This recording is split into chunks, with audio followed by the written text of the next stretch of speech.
Cambiamos de tema para hablar de salud. En Paraguay se registran en promedio más de 780 partos prematuros por año. La falta de cuidados prenatales y el embarazo precoz son las principales causas. El nacimiento antes de término es el motivo principal de muerte entre los recién nacidos. Hoy precisamente se celebra el Día Mundial del Prematuro. De acuerdo a las cifras que maneja el Ministerio de Salud, las madres adolescentes son las que corren más riesgos de sufrir complicaciones y el bebé muera si nace antes de la semana 37. En el año 2014 se dieron 102 muertes por prematurez. El tema de embarazo adolescente es también un gran problema. ¿Por qué?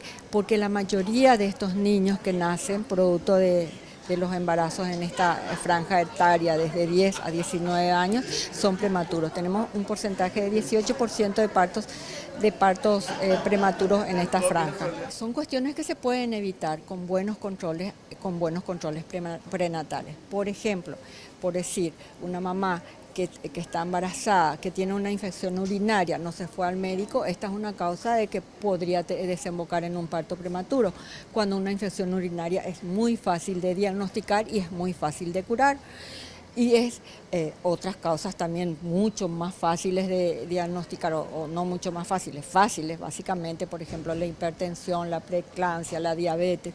Todo eso se logra cuando la madre es consciente, la madre, la comunidad también, porque de alguna manera la comunidad puede influir en que la madre se vaya a la USF o se vaya al hospital regional o al hospital distrital.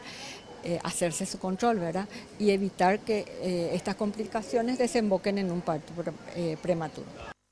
El 17 de diciembre se recuerda el Día Mundial del Prematuro y la cartera sanitaria tiene previsto realizar una semana de charlas en los distintos centros asistenciales para concienciar sobre esta problemática. Esta semana el Ministerio tiene prevista iniciar en forma oficial la semana del 14, mañana, con una conferencia de prensa, haciendo el lanzamiento desde el Ministerio. Pero todas las instituciones están iniciando ya sus actividades a partir de hoy. La mayoría está enfocada en realizar charlas, sobre todo educativas, con ese enfoque que mencionó la directora, hacia promoviendo el control prenatal.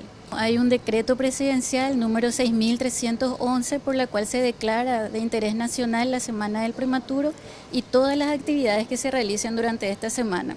También, y aprovecho para que todos sepan, se le invita a todas las instituciones públicas a iluminar sus edificios de color lila, que es el color que identifica a la prematurez. Según la Organización Mundial de la Salud, en el mundo, cada año nacen 15 millones de prematuros. Es la primera causa de muerte entre los recién nacidos y la segunda entre los niños menores de 5 años.